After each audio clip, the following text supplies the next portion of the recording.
அம்மா நாட்டுக்கோழி குழம்பு. நாட்டுக்கோழி ரசம். சரி. மிளகு தூக்கலாக ஒரு நாட்டுக்கோழி ரசம் சூப்பராக சிம்பிளாக எப்படி செய்கிறது அப்படின்னு பார்க்கலாம். அதுக்கு ஃபஸ்ட்டு ஒரு குக்கர் எடுத்துக்கோங்க. நாட்டுக்கோழி நீங்கள் வந்து குழம்புக்கு வாங்கிட்டு வந்தீங்க அப்படின்னா இந்த மாதிரியான கால்லாம் நம்ம வந்து வேஸ்டேஜாக போட்டுருவோம். இந்த கால், அதுக்கப்புறம் இந்த இருக்கக்கூடிய அந்த தலை பீஸு இதெல்லாமே நம்ம வேஸ்ட்டாக போட்டுருவோம். ஸோ அதை வந்து நம்ம வேஸ்ட் பண்ணாமல், ஏன்னா அது குழம்புல போட்டாலுமே நம்ம அந்த அளவுக்கு அந்த இதை சாப்பிட மாட்டோம் இல்லையா.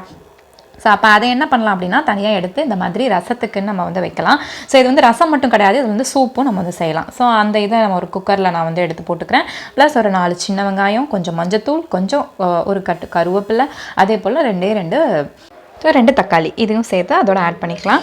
ப்ளஸ் அதோட கொஞ்சம் சோம்பு, அதே போல் சீரகம் கொஞ்சம் சேர்த்துக்கோங்க. ஸோ சேர்த்து இதுக்கப்புறம் கொஞ்சம் கல்லுப்பு, நீங்கள் தூளுப்பும் சேர்த்துக்கலாம், இல்லை உங்கள்கிட்ட ஹிமாலயன் ராக் சால்ட் இருந்தாலும் இங்கே சேர்த்துக்கலாம்.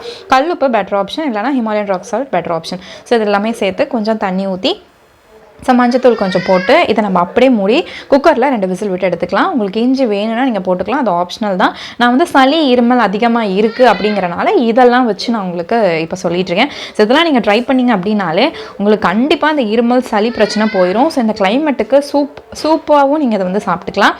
ஸோ இது வந்து சளி இருமல் இந்த மாதிரி குழந்தைங்களுக்கு கூட அதை நீங்கள் வந்து கொடுக்கலாம். ஸோ இப்போ என்ன பண்ணுறோன்னா விசிலுக்கு அதை ரெடி பண்ணிட்டோம். இப்போ நம்ம வந்து தாளிப்புக்கு 2 பூண்டு, அதே போல் வந்து சீரகம், மிளகு கொஞ்சம் ஜாஸ்தியாக போட்டுக்கோங்க. இருமல் சளி பிரச்சனை எல்லாத்துக்குமே இதை நம்ம கிளியர் பண்ணோம். ஸோ இப்போ விசில் வந்ததுக்கப்புறம் நம்ம இந்த விசில் ஓப்பன் பண்ணிக்கலாம். இப்போ இதை வந்து நம்ம அரைச்சி எடுத்துக்க போகிறோம். ஆஸ் யூஷுவல் நம்ம ரசம் எப்படி வைப்போமோ அதே ப்ராசஸ் தான். ஸோ அதே போல் இதை வந்து நம்ம அரைச்சி இப்போ எடுத்துகிட்டு வந்துடுறோம். ரொம்ப மையம் இல்லாமல் ஓரளவுக்கு குறைன்னு அரைச்சி இந்த மாதிரி இந்த பதத்தில் வந்து அரைச்சி எடுத்துக்கலாம். இதுக்கு நம்ம நல்லெண்ணெய் தான் எடுத்து தாளிக்க போகிறோம். ஸோ நல்லெண்ணெய் எடுத்துக்கோங்க. ஸோ நம்ம நாட்டுக்கோழி அப்படின்னாலே அந்த நல்லெண்ணெய் தானே யூஸ் பண்ணுவோம். ஸோ அது சளிக்கும் ரொம்ப நல்லது. நல்லெண்ணெயோட ஹெல்த் பெனிஃபிட்ஸ் ரொம்ப நிறைய இருக்குது. ஸோ நல்லெண்ணெய் கொஞ்சம் எடுத்து அதை நான் வந்து ஒரு கடாயில் ஊற்றிக்கிறேன். ஸோ அதுக்கப்புறம் பார்த்தீங்கன்னா கொஞ்சம் கடுகு. ஸோ எண்ணெய் காஞ்சதுக்கப்புறம் கடுகு கொஞ்சம் போட்டுக்கோங்க. அந்த கடுகோடு சேர்த்து கொஞ்சம் கடுகு பொரிஞ்சதும் அடுத்து கொஞ்சம் தாளிப்புக்கு கருவேப்பிலையும், அதே போல் 2 வரமிளகாயும் நான் போட்டிருக்கேன். உங்கள் காரத்துக்கு ஏற்ற மாதிரி நீங்கள் மிளகாயை சேர்த்துக்கலாம். அடுத்து இந்த அரைச்சி வச்ச அந்த சீரகம், சோம்பு இந்த பேஸ்ட்டை வந்து நீங்கள் கொஞ்சம் எடுத்து அதில் போட்டு நல்லா அந்த எண்ணெய் பொரிய விடுங்க. இதோட வந்து உங்களுக்கு கொஞ்சம் பெருங்காயத்தூள் சேர்த்துக்கோங்க. ஸோ இது எல்லாத்துக்குமே இது நம்ம போடுற இந்த சூப்பாக இருக்கட்டும், இது வந்து சூப்பாகவும் நம்ம குடிக்கலாம். ஸோ அவ்வளோ ஹெல்த் பெனிஃபிட்ஸ் இதில் இருக்குது. அடுத்து ஒரு 2 தக்காளி அதே போல் நான் அரைச்சி அந்த மாதிரி எடுத்துக்கிறேன். ஸோ அதையும் இதோட நம்ம வந்து சேர்த்துக்கலாம். ஸோ சேர்த்து இது ஒரு கொதி வந்ததுக்கப்புறம் ஸோ இதில் கொஞ்சம் மஞ்சத்தூள் ஆட் பண்ணி நல்லா கொதிக்க விட்டுக்கலாம். ஸோ இது வந்து நான் ரசமாகவும் வச்சுருக்கேன், அதே போல் வந்து உங்களுக்கு இதுக்கு சூப்பாகவும் நம்ம இதை வந்து சாப்பிடலாம். ஸோ அவ்வளோ டேஸ்ட்டாக இருக்கும். ஸோ திரும்ப உங்களை செய்ய சொல்லிகிட்டே இருப்பாங்க. குழந்தைங்கலேருந்து பெரியவங்க வரைக்கும் எல்லாமே இதை நம்ம குடிக்கலாம். ரொம்ப டேஸ்ட்டாகவும் இருக்கும், ரொம்ப ஹெல்த்தியாகவும் இருக்கும். ஸோ செய்கிறதும் பார்த்தீங்கன்னா வேலை ரொம்ப ஈஸி. குக்கரில் விட்டு இந்த எல்லா பொருளையும் போட்டு நீங்கள் 2 விசில் விட்டு எடுத்துக்கிட்டிங்கன்னா ஈஸியாக டைம் சேவ் பண்ணி நம்ம ஒரு குட்டியான ஒரு ரசம் வச்ச மாதிரி இருக்கும். ஒரு முன்னாடி ஸ்டார்டராக ஒரு நாட்டுக்கோழி சூப்பு கொடுத்த மாதிரியும் இருக்கும். அவ்வளோதான். இது பாருங்கள் நல்லா வெந்திருக்கு, உங்களுக்கு பார்த்தாலே தெரியும். இதை அப்படியே எடுத்து நம்ம தாளிப்போடு இதை சேர்த்துக்கிறோம். இப்போ அந்த கறியை பாருங்கள், அந்த பீஸு எடுத்து நீங்கள் வந்து மசிச்சு பார்த்தீங்க அப்படின்னாலே அந்த தோல் தனியாக உங்களுக்கு கையிலே வரும். எந்த அளவுக்கு வெண்ணெய் மாதிரி வெந்திருக்கும். ஸோ விசில் பார்த்தீங்க அப்படின்னா நீங்கள் ஒரு 15 20 விசிலுக்குள்ளே விட்டுக்கலாம். ஸோ அந்த அளவுக்கு நம்ம விசில் விடுறோமோ அப்போ தான் அதில் இருக்கக்கூடிய அந்த சாறு வந்து உள்ளே இறங்கும். ஸோ அதுக்காக இவ்வளோ விசில் விடுறது. ஸோ இது வந்து கறி இதில் எதுவும் இருக்காது இல்லையா. ஸோ அதில் அந்த எலும்பில் இருக்கக்கூடிய அந்த சாறுகள் வரணும் அப்படிங்கிறதுக்காக தான் இவ்வளோ விசில் வந்து விடுறது. அடுத்து பார்த்தீங்கன்னா ஒரு சின்ன சிட்டிகை அளவுக்கு, சின்ன எலுமிச்சை அளவுக்கு புளியை வந்து நான் கரைச்சி வச்சுருக்கேன்.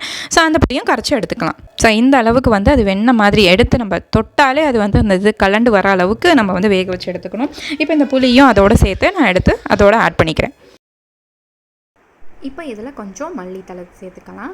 இது சேர்த்துட்டு லைட்டாக நீங்கள் நுரக்கட்டுற ஸ்டேஜில் நீங்கள் என்ன பண்ணலாம் அப்படின்னா, நான் வந்து ஒரு 3ஆவதாக எடுத்த தேங்காய் பால், அதாவது ஃபஸ்ட்டு அரைச்சி எடுத்த தேங்காய் பால் திக்காக இருக்கும். இது வந்து 2ஆவது தேங்காய் பால். எதுக்காகனா தேங்காய் பால் வந்து கொஞ்சம் இந்த தொண்டை புண்ணு, அதே போல் வயிற்று புண்ணு இது எல்லாமே சரி பண்ணும். ஸோ அதுக்காக நான் வந்து தேங்காய் பால் ஆட் பண்ணியிருக்கேன். எப்பயுமே இந்த கன்சிஸ்டன்சி கொஞ்சம் தண்ணியாக சூப் கன்சிஸ்டன்சியில் இருந்தால் தான் அந்த ரசத்துக்காக இருக்கட்டும் சூப்புக்காக இருக்கட்டும் ரொம்ப குடிக்கிறதுக்கு நல்லா ஈஸியாக இருக்கும், அதே போல் டேஸ்ட்டாகவும் இருக்கும். ஸோ இந்த மாதிரி கரெக்டாக அந்த நொர கட்டுற ஸ்டேஜில் நம்ம வந்து ஆஃப் பண்ணிடணும். ரொம்ப வந்து கொதிக்க விட தேவையில்லை. ஏற்கனவே நம்ம சிக்கன் வந்து ரொம்ப நம்ம பாயில் பண்ணி எடுத்துட்டோம். ஸோ இப்போ நான் இன்னொரு பவுலுக்கு ட்ரான்ஸ்ஃபர் பண்ணிக்கிறேன். ஸோ இதை வந்து நான் வந்து சூப்பாக தான் கொடுக்க போகிறேன். ஸோ அதனால் நான் வந்து ஒரு ஸ்பூனோட இது பண்ணியிருக்கேன். நீங்கள் வந்து இதை ரசமாக சாப்பிட்டாலும் சரி தான், ஸோ அந்த ரசத்துக்கு நீங்கள் ரைஸோடு நீங்கள் வந்து இதை எடுத்துக்கலாம். ஸோ நான் வந்து லஞ்சுக்கு முன்னாடி ஒரு ஸ்டார்டராக வந்து ஒரு சூப்பாக தான் வந்து ரெடி பண்ணியிருக்கேன். அவ்வளோதாங்க, ரொம்ப ஈஸியாக ஒரு ஸ்டார்டர் வந்து ரெடி ஆயிடுச்சு. ஸோ நீங்கள் வந்து ரொம்ப இதுக்கு வந்து டைம் எடுத்துக்கணும் அப்படிங்கிற அவசியம் கிடையாது. ஸோ ஈஸியாக அதே போல் ஒரு ஹெல்த்தியான ஸ்டார்டராகவும் ஒரு ரசமாகவும் நீங்கள் வந்து இதை வந்து நீங்கள் உங்கள் வீட்டில் செஞ்சு கொடுத்தீங்க அப்படின்னா உங்கள் குழந்தைங்கள்லேருந்து பெரிய வரைக்கும் ரொம்ப விரும்பி சாப்பிடுவாங்க. ரொம்ப டேஸ்ட்டாகவும் இருக்கும். இதுக்கு மேற்பட்டு உங்களுக்கு வந்து இதில் எதாவது ஆட் பண்ணோம் அப்படின்னா மேலே வந்து நீங்கள் பெப்பரை வந்து நீங்கள் லைட்டாக தூவி இன்னும் கொஞ்சம் மல்லி இலை வந்து ஃப்ரெஷ்ஷாக நீங்கள் வந்து போட்டுக்கலாம். இதை நீங்கள் ட்ரை பண்ணி பாருங்கள். கண்டிப்பாக திரும்ப திரும்ப கேட்பாங்க. மறக்காமல் நம்ம சேனலை சப்ஸ்கிரைப் பண்ணிடுங்க.